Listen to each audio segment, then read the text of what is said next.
সফলতার কোনো শর্টকাট হয় না, হয় অনেক কাঠখড় পুড়িয়ে জীবন যুদ্ধের প্রতিটি অধ্যায়ে নিজেকে প্রমাণ করে করে একটু একটু করে আপনি সফল হবেন, একটু একটু করে আগাবেন। ইটস এ জার্নি, এটা কোনো ডেস্টিনেশন নয়।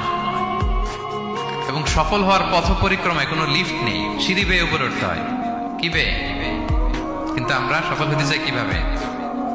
ডাইরেক্ট 100 তলায় তো আমি সফল, উপরে সবার উপরে আমি, এইভাবে চাই সফলতাটা।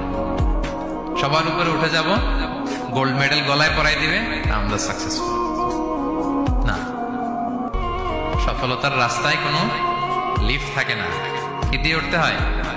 সিঁড়ি বেয়ে ঘাম জড়িয়ে উঠতে হয়। দেখেন, শুধু আলোর মুখ দেখার জন্য মায়ের পেটে আমাদের কত সময় লাগছে বলেন তো? জাস্ট একটু লাইট, হ্যাঁ, 9 মাস 10 মাস সময় লাগছে শুধু একটু আলো দেখবো আমরা। একটু আলোর মুখ দেখার জন্য আমার লাগছে 9 মাস। আর এখানে আমরা শর্টকাট খুঁজি, খালি কি খুঁজি? সফলতার কোনো শর্টকাট নেই। অল্প এফোর্টে যারা সফল হতে চায় এরা কোনোদিন সফল হয় না। ইউসুফ আলাইহিস সালামের জীবনীটা একটু খেয়াল করেন, একটু একটু করে তিনি সামনের দিকে গিয়েছেন এবং সবশেষে ইজিপ্টের ফিনান্স মিনিস্টার হয়েছেন। এজন্য ধৈর্য ধারণ করতে হবে, নিজের সর্বোচ্চটুকু উজাড় করে দিয়ে আপনার রোলটা আপনি প্লে করবেন, এরপর আল্লাহ তাআলার উপর ভরসা রাখবেন। কিন্তু অনেক চেষ্টার পরেও যদি কাঙ্ক্ষিত সফলতা না পান, হতাশ হওয়ার কিছু নাই।